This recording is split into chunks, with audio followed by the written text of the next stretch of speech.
이 새벽 하나님의 은혜가 우리와 함께 할 줄 믿습니다. 대개 우리가 알고 있는 진리는 일부는 맞고 또 일부는 틀린 경우들이 참 많이 있습니다. 그렇기 때문에 우리는 항상 겸손해야 될 필요가 여기에 있는 것이죠. 자신이 알고 있는 진리와 또 교리가 항상 모두 옳다라고 주장하게 되면 우리는 위로하는 그런 자가 되기보다는 자기가 알고 있는 그 진리로 타인을 판단하고 정죄하게 되기가 쉽기 때문에 그렇습니다. 바로 소발의 경우가 그런 경우죠. 소발은 인과응보의 세상의 옹호자였습니다. 그래서 선을 행하면 선한 결과가 나타나고 악을 행하면 악의 결과가 반드시 뒤따른다라고 그렇게 믿었습니다. 물론 이 주장은 극적으로 최후의 심판의 날에 양과 염소를 구분하는 것을 믿는 우리 신자들에게 일견 맞는 이야기입니다. 또한 한 사회 공동체의 구성원들이 추구해야 될 그런 정의이기도 합니다. 그러나 소발의 주장은 결과적으로 현재 고난을 받고 있는 의인 욥을 벌을 받아 마땅한 악인으로 몰아가는 우를 범하고 만 것이죠. 의인이 과도하게 고난받는 경우도 있고 또 악인이 형통하게 되어지는 경우도 있는 인생의 부조리를 관가하기 때문에 그렇습니다. 오늘 우리가 읽고 있는 욥기 21장의 본문은 소발의 주장에 대한 욥의 반론입니다. 욥이 관찰한 악인의 삶은 소발이 주장한 것과는 정반대였다는 것이죠. 욥의 주장의 핵심이 13절에 요약되어 있는데 13절 말씀을 보시면 이렇게 기록을 합니다. 그들의 날을 행복하게 지내다가 잠깐 사이에 수월에 내려가느니라.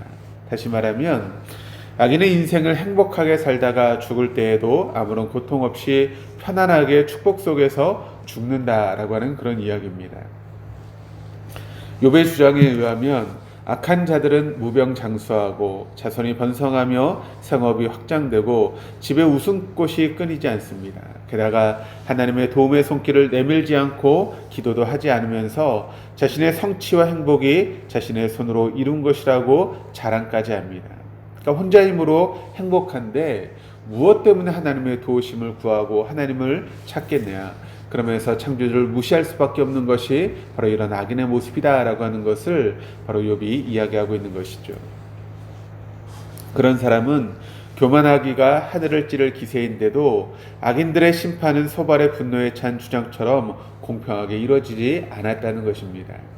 악인들은 도리어 잘 먹고 잘 살고 또 잘 놀고 잘 죽는 것처럼 보였습니다. 악인들은 화려한 무덤과 좋은 땅에 묻히고 좁은 객들까지 넘쳐나는 그런 복까지 누리게 되었다라고 하는 것이 오늘 본문의 말씀을 통해서 기록되고 있습니다. 이 얼마나 불공평하고 부조리한 그런 일입니까? 그러나 이런 인생의 불공평함과 부조리함은 욥의 시대뿐만 아니라 지금 이 시대를 살아가는 우리의 시대에도 여러분 여전히 일어나고 있는 그런 일 아니겠습니까? 하나님을 비웃으며 음란과 도박 사업으로 큰 돈을 벌었던 사람들이 법망을 피해서 호의호식하며 살기도 합니다. 또 전쟁을 일으켜서 수없이 많은 양민의 목숨을 빼앗은 자가 자신의 평온한 가운데 무덤으로 들어가기도 합니다. 게다가 그 악인은 영웅으로 둔갑하여 친송을 받습니다. 하늘 온갖 언행으로 조롱하면서 평안한 삶을 누리는 사람이 많고 평생 돈 한 푼 나누지 않고 탐욕으로 산 사람의 자녀들이 그 불의한 돈으로 승승장구 거듭하기도 합니다.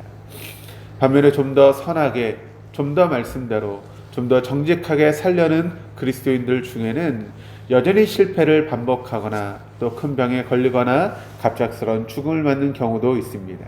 그러니 이 얼마나 불공평하고 부조리한 그런 인생이겠습니까?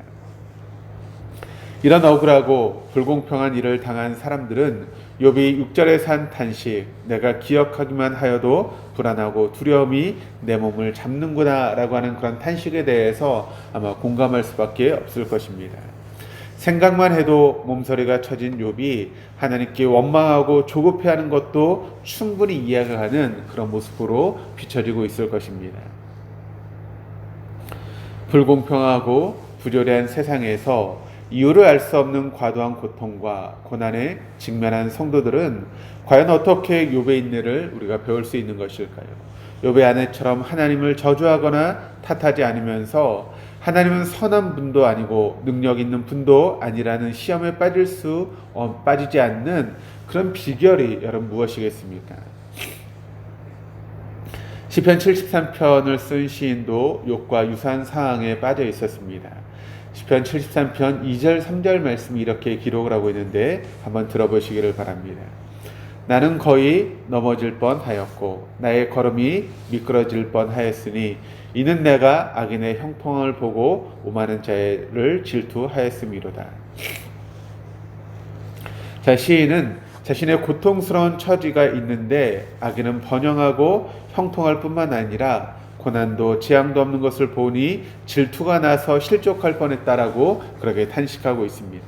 게다가 그는 그런 현실의 원인을 알 수가 없었습니다. 그런데 신이 불현듯 위대한 생각의 전환을 이루게 되는데 그 결정적인 이유를 시편 73편 16절 17절이 이야기를 하고 있는데 우리가 그 부분을 조금 이해하기 쉽게 하기 위해서 세 번역으로 읽어드리면 이렇게 번역을 합니다. 내가 이 얽힌 문제를 풀어보려고 깊이 생각해 보았으나 그것은 내가 풀기에는 너무나 어려운 문제였습니다.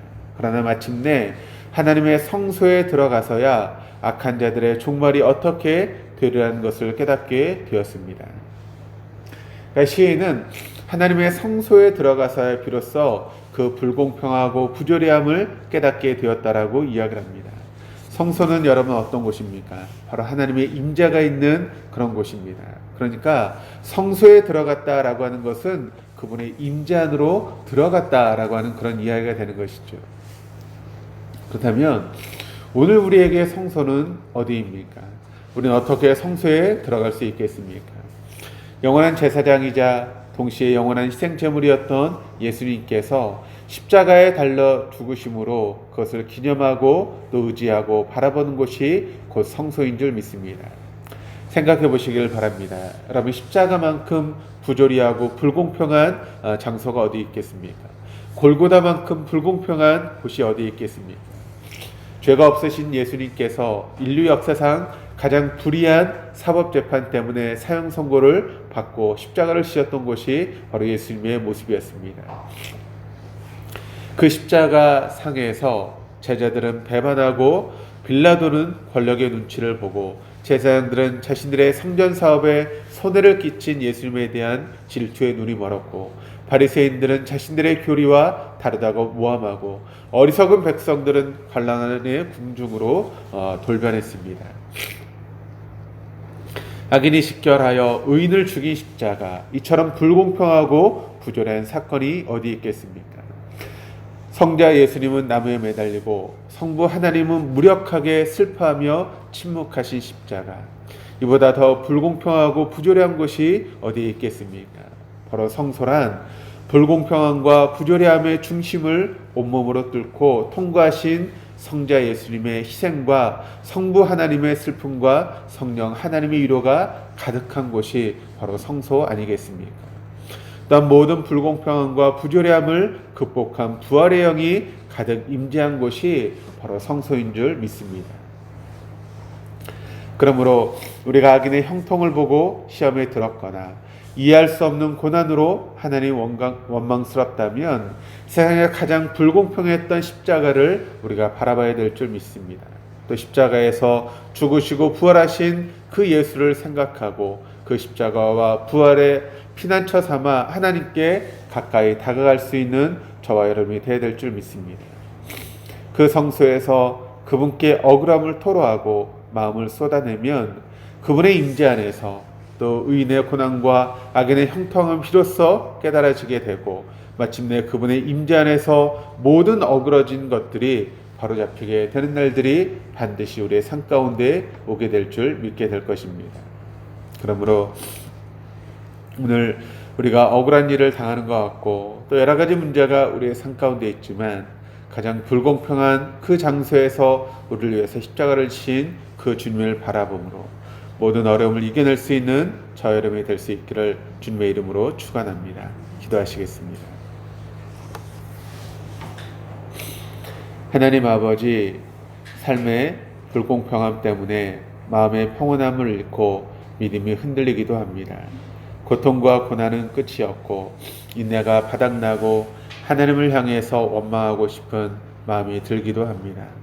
하나님을 믿지도 않고 자기 지혜와 자기 뜻대로 살면서 도리어 더 형통한 자들을 만나면 지금까지 살아오면서 애써 지켰던 믿음이 헛되게 느껴질 때가 있습니다. 주님, 그럴수록 더욱 십자가 위에서 불공평하게 죽으신 예수님을 바라보게 주시옵소서. 불공평함을 깨뜨리고 부활하신 예수님을 의지할 수 있도록 인도하여 주시옵소서. 그리하여 주님 다시 오셔서 모든 것을 새롭게 하실 그 영광의 날을 소망하면서 인내하게 하여 주옵소서. 오늘도 주님 앞에 귀한 예물을 드린 손길이 있습니다. 하나님 그 예물을 축복하시고 또 소원하며 기도하는 모든 기도의 제목 가운데 하나님 놀라운 응답과 은총의 역사가 있게 하여 주옵소서. 감사하며 예수 그리스도 이름으로 기도드립니다. 아멘.